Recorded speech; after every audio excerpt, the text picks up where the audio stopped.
À la veille des élections générales, de très graves incertitudes assombrissent l'horizon de notre pays.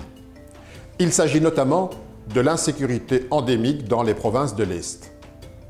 L'occupation prolongée de Bunagana par le M23 est de plus en plus préoccupante. Tout comme les massacres perpétrés chaque jour dans l'indifférence générale par les EDF dans le grand nord du Kivu et en Ituri. À l'ouest, aux portes même de notre capitale, la recrudescence des violences dans le Mai-Ndombe et le Kwilu menace très sérieusement la paix.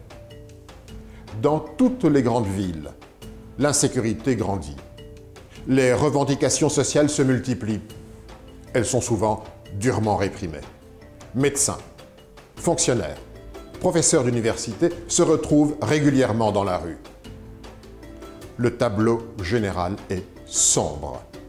Partout, l'autorité de l'État est menacée. Plus rien ne rassure les Congolais.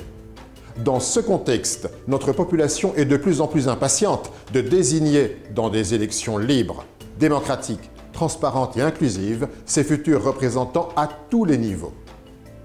C'est pourquoi c'est à la satisfaction générale que M. Kadima, le président de la CENI, a rejeté le vote électronique et porté son choix sur le vote semi-électronique avec bulletin papier comme en 2018, ainsi que sur la publication immédiate des résultats dépouillés bureau de vote par bureau de vote. Désormais, il nous faut tous nous préparer à la grande campagne d'enrôlement des électeurs dont le démarrage est prévu en décembre prochain. Pour éviter un nouveau chaos électoral, il est crucial d'être fixé dans les meilleurs délais sur le calendrier électoral.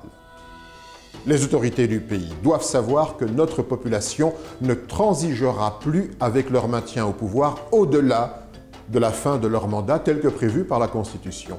Tout le monde est pressé d'en finir avec la faim, la misère, le chômage, l'injustice et la peur du lendemain. Il est donc impérieux que les élections se tiennent dans les délais. Il est hors de question de prolonger indûment des mandats qui seraient expirés. Soyons clairs, pas une minute de plus ne doit être accordée à ceux qui sont censés nous représenter au-delà de la limite fixée par notre Constitution. Pas une minute.